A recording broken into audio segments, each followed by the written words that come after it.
Hello, all you Hellraisers. I know it's been about a week and a half since I've posted a video. Today, I'm going to start a new segment on the channel, and I think it's going to be the last segment I'm going to put on to complete the channel. So, the segment's going to be sports. So, anything that's combat related, mainly, is what I'm going to do because that's my expertise. I used to box, so really gonna hit boxing, but I'm also gonna hit wrestling. So expect a wrestling video out later, maybe next year. Not this year, obviously, because this year's almost up. Surprisingly, this year's went fast, but it's been a brutal year. Can't wait for 2020 to get out of here. But I'm gonna talk about two fights today, and we're just going to go from there. Hope you enjoy. Like and subscribe. Comment down below. Tell me what you guys think about what I have to say today. And tell your friends. Let's get into the video.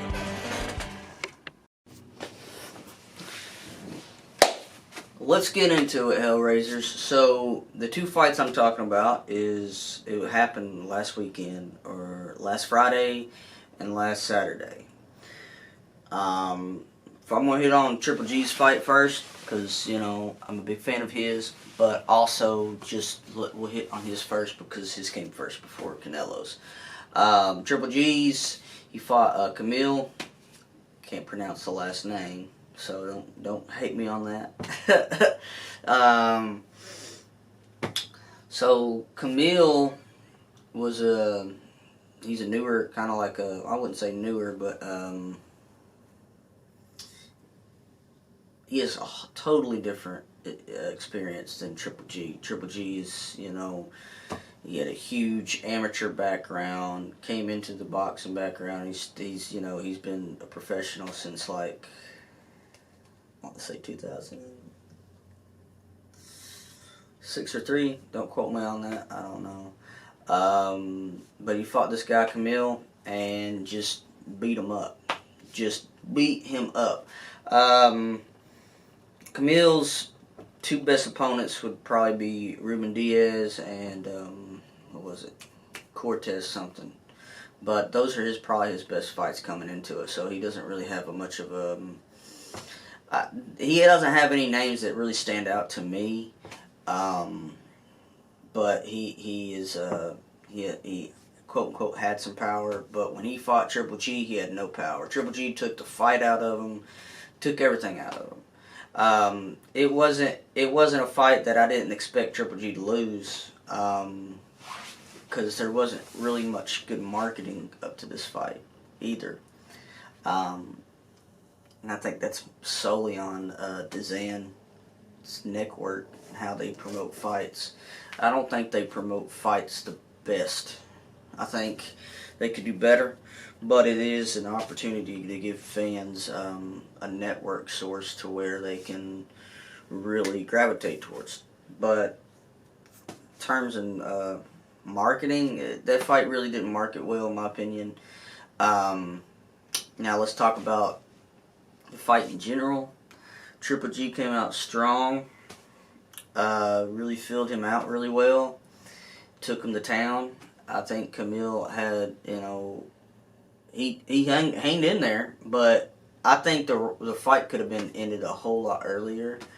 He got knocked down 4 times in that fight, and the ref should have ended it a whole lot earlier because he was just rocked in almost every round he was dropped in. There was one round he got dropped twice. So I'm just like, just end this fight. Do him a favor, because he took a beating. Not like Rosado. Rosado took a hell of a beating.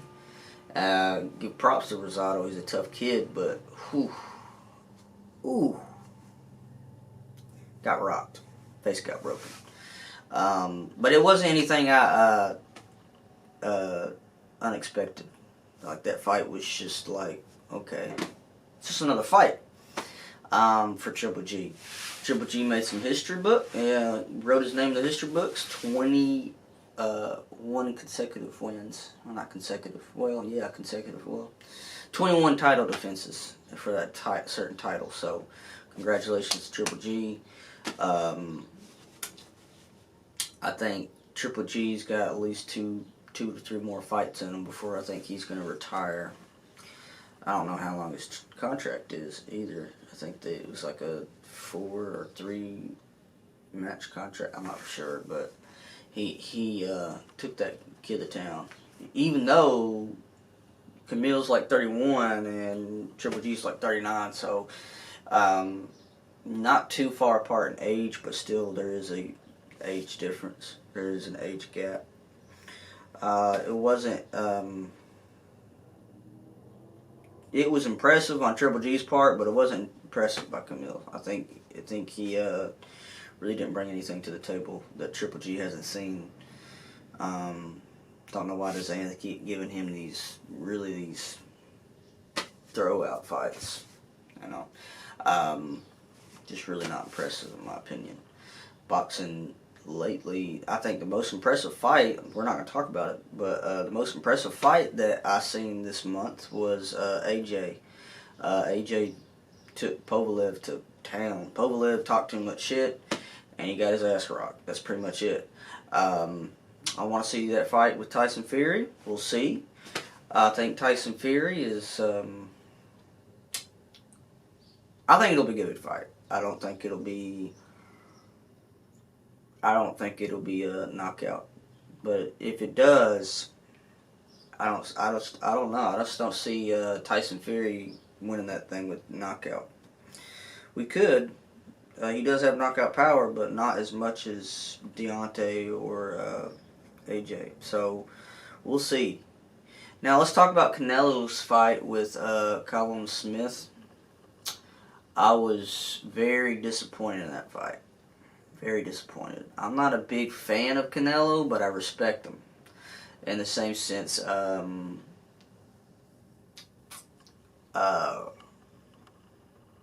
if some fighters have a respect factor and some of them don't, he's a 4-time pound-for-pound champion. So he's got that going for him, right? So he's etching his name in the history books. Still fairly young. Then you have Manny Pacquiao who's still fighting. So I wouldn't say Canelo is as good as Manny Pacquiao in terms of crossweight championships, but he's getting there. So I do believe that Canelo on that part has my respect, but as a fighter, no. He can box. He's gotten better since he lost to Floyd Mayweather. Floyd Mayweather took him to town. That's when he had all the hype about his power. Ever since that, I haven't really seen too much for his power.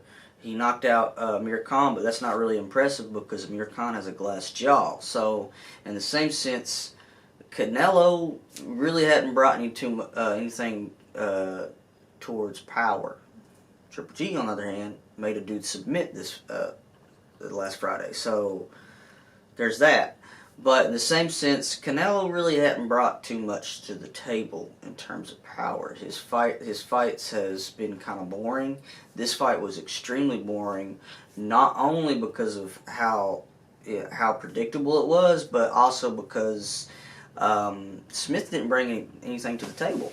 You know, he has all the things going for him in this fight. He has all the advantages, but he didn't use any of the advantages. So I'm just like, come on, man. Can you really be any more stupid or slower? I mean, it's like he went against his whole game plan. And when a fighter goes against his game plan, he has a night like Smith had.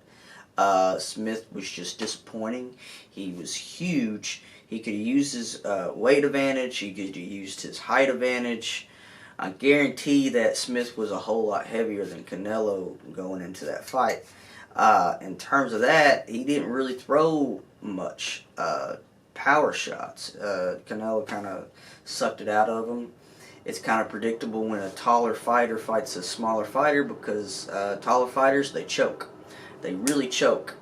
But when they don't choke, they beat the shit out of the shorter fighter. Hands down, he could have outboxed Canelo easily.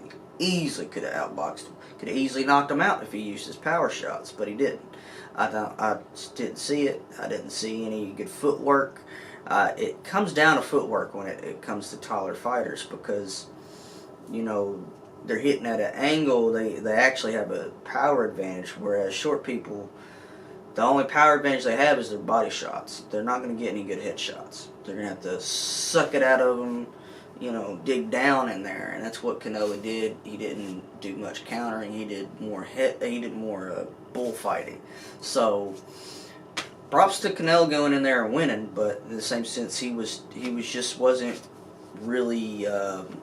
Canelo's not really consecutive. He's not consistent with his. He flurries. He flurries and then he walks around the ring. Flurries, walks around the ring. He doesn't hunt you down. Okay. Two different types of style of fighters. You got Colin Smith, which is, you know, he goes toe to toe, but he also uses reach. But that's only when he's fighting in his weight class. He fought somebody who's going up, so he has all of the advantages. And just in the same sense, I've never heard of Colin Smith until this fight. So there's that too. Canelo keeps on fighting these no names, in my opinion. These no-name fighters just to get some belts. I mean, but it's not my fault that these no-name fighters have the belts either. So there's that. But it was just a disappointing fight. Disappointing night for boxing. There wasn't anybody special on that card, in my opinion. Same with Triple G's card. Nobody special, except the championship fights. I'm just like, boxing needs to step up their marketing game. UFC is killing them in that sense, and that's what makes the fights more exciting. And you really have to judge it on excitement. You have to really judge it on who has the more gladiator trait, because these guys are gladiators, plain and simple. Who has the more gladiator spirit, and I just didn't see that with Canelo's fight. I did somewhat with Triple G's fight, because he came out. That's what you expect with Triple G. With Canelo, not surprising to me. Just another win. You know, but I just wasn't impressed with Colin Smith's fighting approach either. You know, Canelo was the better man. Triple G was the better man. I don't see that fight really being the third fight between them two being made. In my opinion, Triple G won the first one. Second one was close, but I could see Canelo winning that one. But Canelo didn't hurt Triple G. But that's what I gotta say. Stay tuned for more sports videos. This is gonna be a new kind of segment to the channel.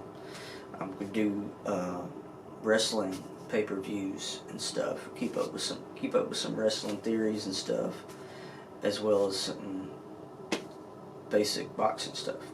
So keep in tune for that. And till next time, stay frosty, America.